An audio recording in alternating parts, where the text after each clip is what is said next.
Olá pessoal, sou eu de novo, Eric. Essa aula vai ser, no caso, essa aula é a continuação da aula passada, né? A parte 2 do, do que deve conter no relatório, né? E aqui a gente vai falar das partes posteriores e mais importante do relatório, também contendo o dado, né? Que estava na aula passada, que também é a parte mais importante do relatório, pois sem ele não tem como fazer um relatório. E nessas partes mais importantes a gente tem os resultados, os anexos, discussões, conclusões e referências. Como só tem esses quatro, na verdade cinco itens, mas eu acho que essa vai ser a aula mais rápida do que a aula anterior. Vai ser rápida porque não tem tanto o que falar dessa parte do relatório, porque é uma coisa mais direta e prática, né? Não tem muito rodeio, não tem muito o que falar. Então, nos resultados, né, são os cálculos feitos a partir dos dados, é onde calculamos os erros e as incertezas. Então, ou seja, a partir dos dados que a gente pega do experimento, que a gente faz o experimento somente coletando os dados, e com aqueles dados a gente vai usar as equações que tem na introdução teórica e, e as equações que em funções, né, as equações que também são usadas de forma prática, né, para obter constantes, para fazer relação da parte prática, dos resultados da parte prática com os resultados da parte teórica. Né? E a gente faz essa relação entre um e outro para ver se o resultado fica coerente dentro dos padrões, né, do experimento, para ver se é os resultados esperados.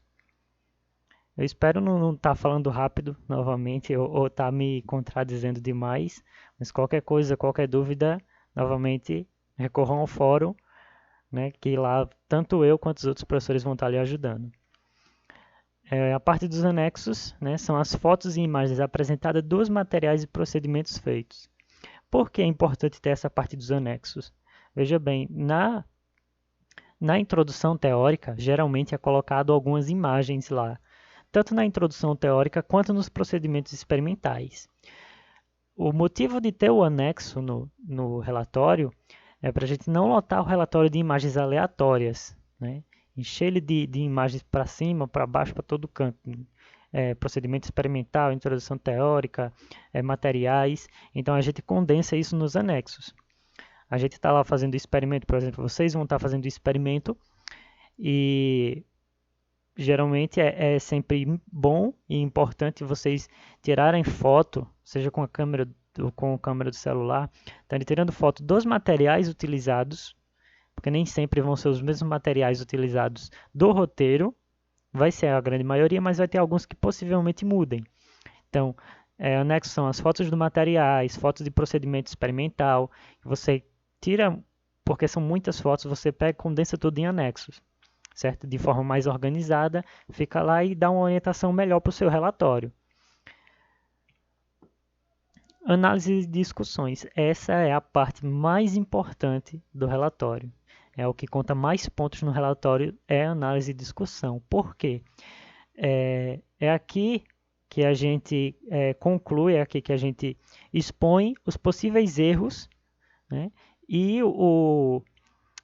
as incertezas que ocorreram tanto nos dados quanto nos resultados. Como diz aqui, ó, nesta parte deve ser discutido as possíveis incertezas e as suas causas, assim como também comprovar se os resultados obtidos foram esperados, que é o que eu falei nos objetivos. Os objetivos é onde você coloca lá o que você espera do experimento, o que você espera dos resultados, né, e o que você pretende fazer.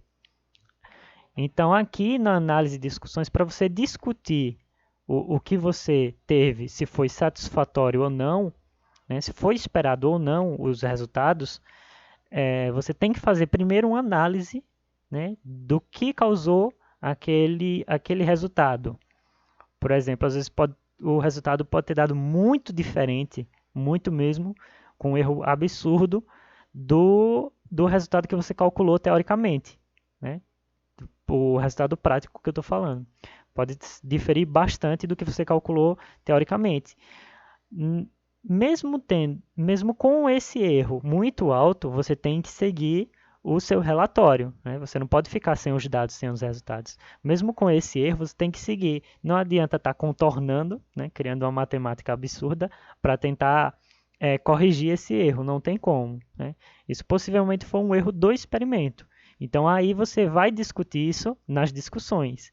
Claro que você tem que fazer uma análise primeiro para saber o que gerou o erro. Se o erro foi do material, se o erro foi do ambiente, que tinha um vento circulando, o que causou um erro na medida. Né? Você tem que discutir, explicar muito bem, né, o que gerou o erro. Se não teve tanto erro, o que fez com que a sua falta de erro, né, o que fez com que o experimento contribuísse para que não houvesse erro. Você tem que explicar isso na discussão. É por isso que essa parte é a mais importante do relatório, porque aqui é onde a gente discute o que causou o êxito do experimento e o que causou o erro do experimento. Por último, né, mas não menos importante, as conclusões e referências. De forma resumida, nesta parte deve-se fazer uma avaliação do experimento e dos resultados, se os mesmos foram satisfatórios ou não e por qual motivo. Na conclusão, após você ter feito a discussão, que você viu que o erro foi absurdo ou não, você conclui isso nesta parte. Você fala se realmente foi o que você esperava dentro dos objetivos que foi estabelecido, se a discussão, né, se os resultados que você obteve não, foram satisfatórios, por que foram satisfatórios, né, se foram esperados, se aqueles eram esperados e por quê. Então é bom você explicar tudo isso nas conclusões de uma forma bem resumida. Deixe a parte detalhada e minuciosa para discussão. As referências, né, você tem que né, se base, claro que o seu relatório você não vai fazer ele do nada, né? Você precisa de um livro de física para fazer a introdução teórica, você precisou do roteiro para ter os passos, os procedimentos experimentais, você precisou ver um outro relatório, né, para ter uma base melhor, porque cada experimento ele vai diferir um do outro e nem todos os relatórios vão ser iguais. Então, essa parte aí que você teve como base para construir o seu relatório, você coloca nas referências. Como você vai fazer isso é um conteúdo para as próximas aulas, né? Como você vai mensurar esses livros, site e o roteiro, como você vai mensurar isso no seu relatório. E isso vai ficar para as próximas aulas. Por enquanto é só. Agradeço a atenção de todos, espero não ter deixado nenhuma dúvida. E caso tenha, é só recorrer ao fórum. Obrigado a todos. Até a próxima aula.